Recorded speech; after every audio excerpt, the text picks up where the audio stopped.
Hi, I'm John Abbott, the producer and editor of this video. The original was released over 17 years ago, but only as DVD gifts to former players, coaches, and friends. We thought it would be fun to now share this Division III football highlight film to a wider audience.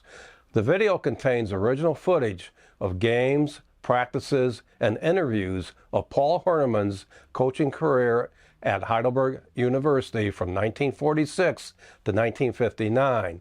The Fox and his legendary players appear in this video, including rare color film of a team picture day in 1949 and a scrimmage on Armstrong Field.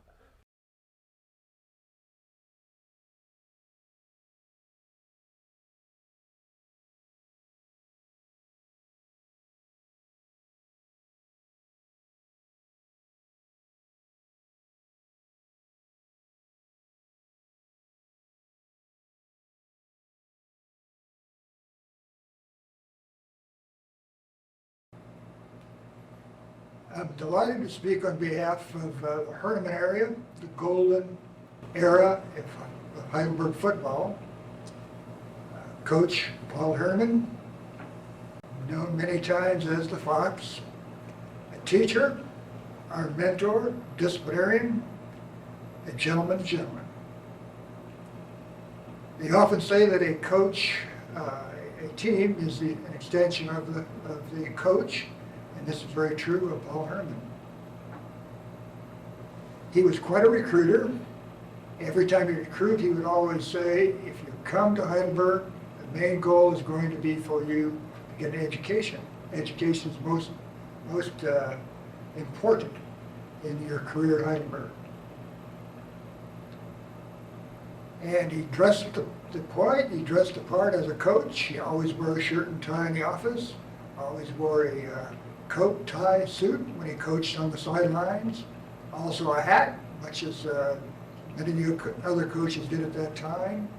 Periodically, in an exciting time, he would, of course, throw the hat to the ground and so forth. So quite a guy. Very animated in a lot of ways, but a super gentleman. In addition to that, Paul also had a good sense of humor. Was kind of a joker. He had nicknames for every player, good, bad, indifferent, and was quite a gentleman.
practices were well organized. Of course, we, at that time, dressed in the pit, as it was called, back in the Hoernemann era. He was a stickler on execution of plays, and we did a lot of timing of plays. For example, in the plays T16, as it was called at the time, for the backs, it was he would have you take 3 steps to the right, plant the right foot, and then move into the hole. Very detailed in terms of how plays should be executed. And of course, would always tell you why.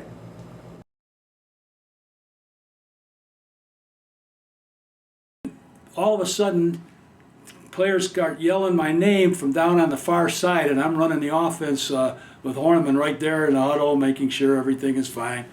And the train stops outside. You know, where the train track came right through Armstrong Field in the back there.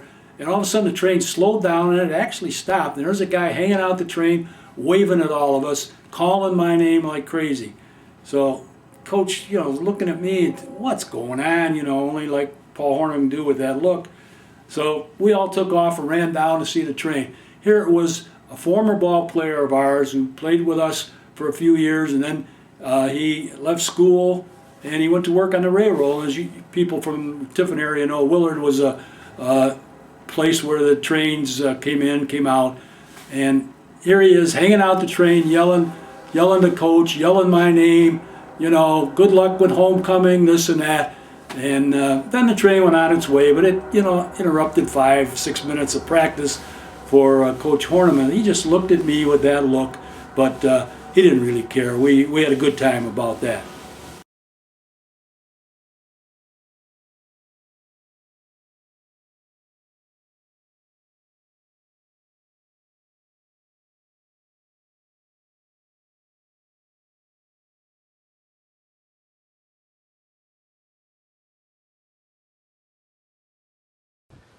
My name is Doug Collar, and I currently am an English professor here at Heidelberg, but I grew up in this neighborhood in the 1950s.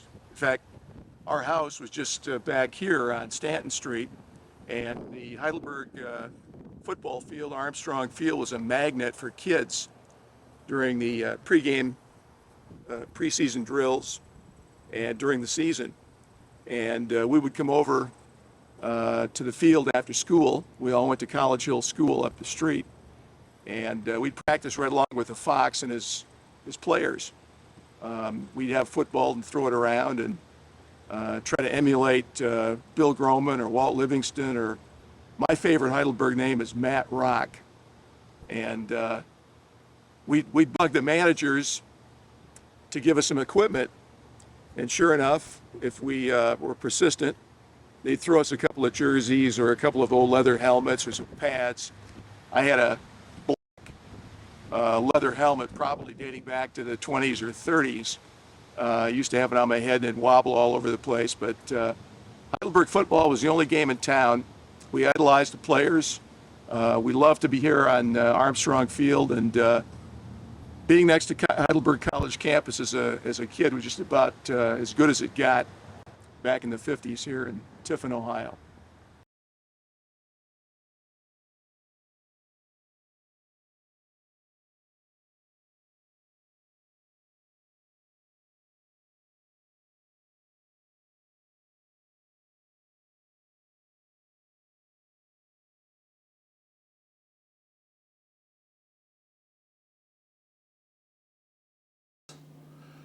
The one thing I liked about the Fox football practice was it was well planned and he wasted no time. Normal practice was 2 hours or less unless we had a bad game or practice.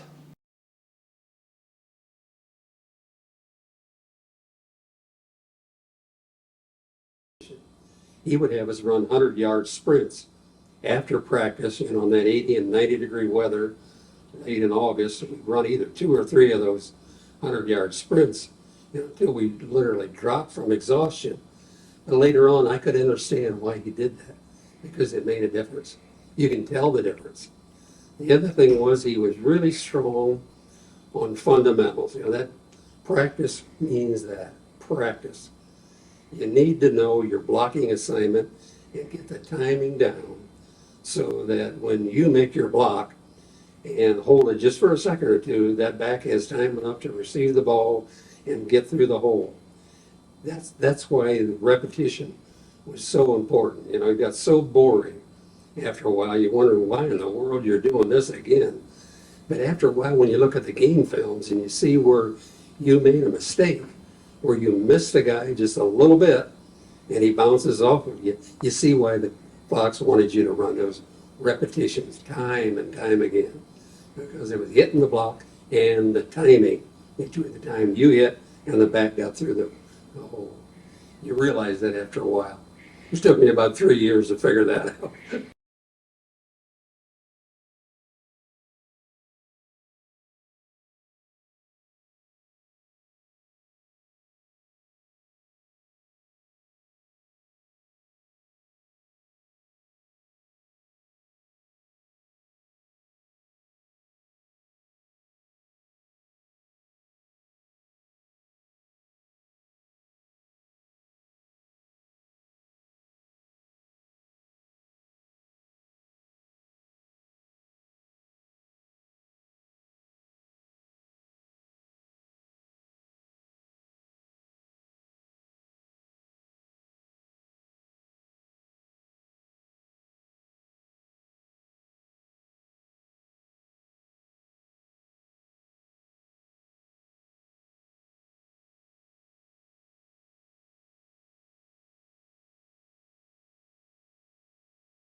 of the 14 years that Paul Hoernemann was the head football coach, I was in the program 4 as a player and 3 as a coach. So about half his tenure, I helped serve the university in those good football years. Let's talk a little bit about how and why maybe Paul Hoernemann was so successful. First of all, I think he had really strong support from the administration. I think that goes without saying. Dr. Terry Wickham was our president during that period of time, just an outstanding person. Secondly, Heidelberg, was fortunate enough to have support from the townspeople. There was a downtown coaches organization, and many of those men supported the football program and the basketball program at Heidelberg College with a great deal of intensity. In fact, the mayor was Charlie Dedrick, and he was there. And the next thing probably that all gets tied together was our medical staff, including Dr. Abden, Dr. Gatos, Dr. Mockamer, those 3 I remember. Dr. Hooker was our resident dentist at that time. But those people were townspeople who really came to the front and helped the football program, basketball program at Heidelberg College during those years. So with that said, I would like to talk a little bit about some of the outstanding players that we had. Well, before we get to the players, let's talk about the coaches. First of all, Paul was blessed with a lot of good assistant football coaches. Spezzaferro, John Spezzaferro, Ray Baker, Marv Fry, Joe Malmazur, Ben Wilson, who then I became an assistant to Ben when he became the head coach at Mount Vernon High School in 1955, I think. And of course, John McKenna, Nubs McKenna, somebody would call, and probably one of the better ones, not maybe one of the better ones, but one of the outsiders, if you will, not a Heidelberg guy, was Bill Gunlock, who later became an assistant at Bowling Green and then assistant at West Point, and actually ended his career as Woody Hayes' #1 assistant at Ohio State. Bill was a really talented person. I haven't seen him in a number of years, but he's still around as far as I know.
I would like to mention some of the running backs that were a part of this whole program.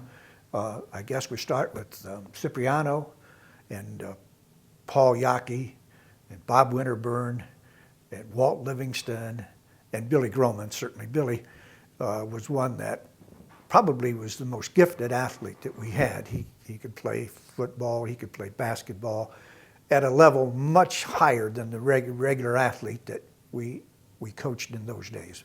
Billy was an outstanding player. The quarterbacks, I would mention Jim Lambert, who I played with the whole time our careers were together. Then Myron Singhouse was in that category. Brian Powers was the next quarterback that, by the way, Brian's son is now a newscaster here in Toledo, where we're living now, and this is where the film is being shot by our good friends from Hart Associates. Brian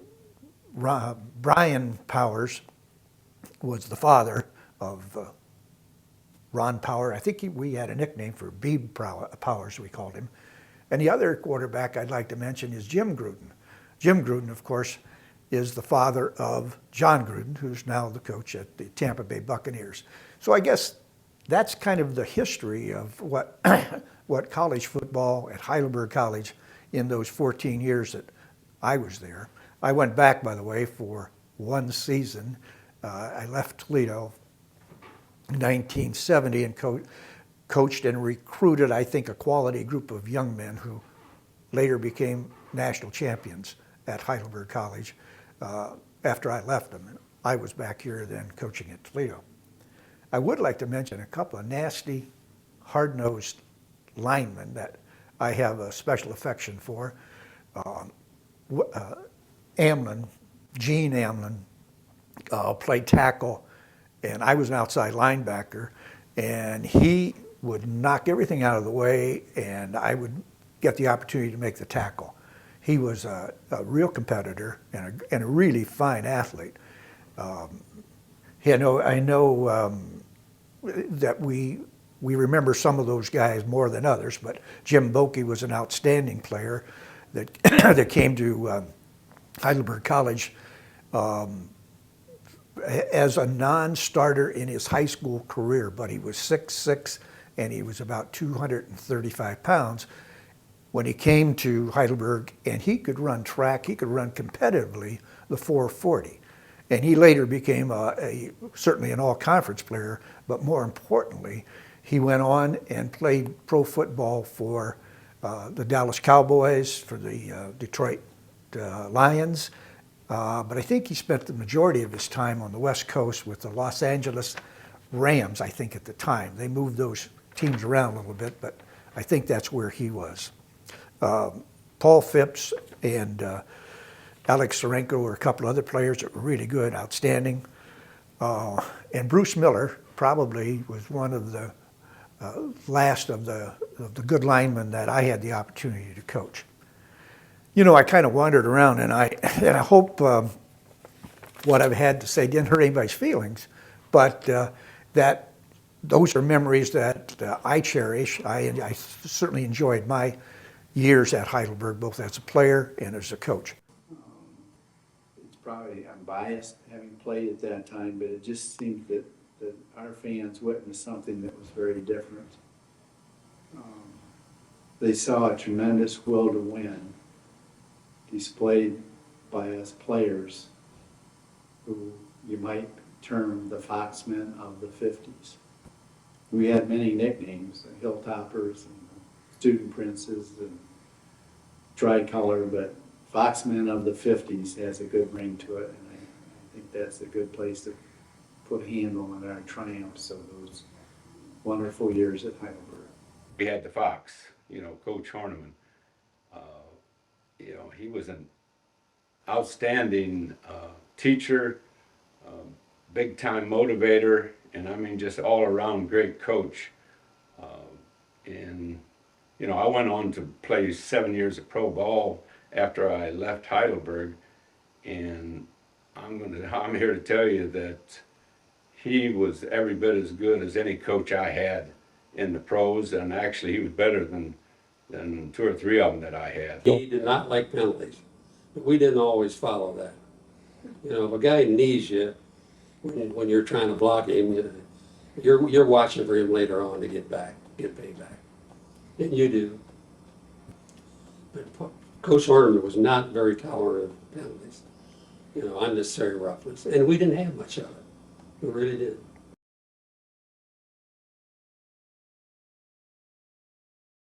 And I'll tell you what, there wasn't any team that we couldn't run and get a first down. Prior to the ball game, and at a certain time, he would say to me, "Deacon, get them ready." And I would go into the locker room where they were resting, and I would say, you know, boots and saddles, and they would get ready to go, and then he would come in and talk to them.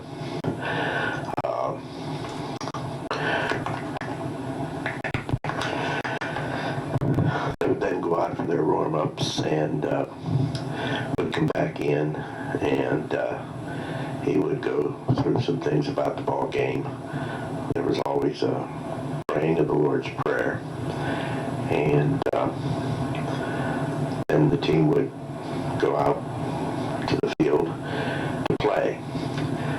At that point in time, he would have me help him on with his trench coat if it was cold enough to wear one, and he and I would walk out together, and he would tell me some things that I needed to be aware of with certain players and things of that nature.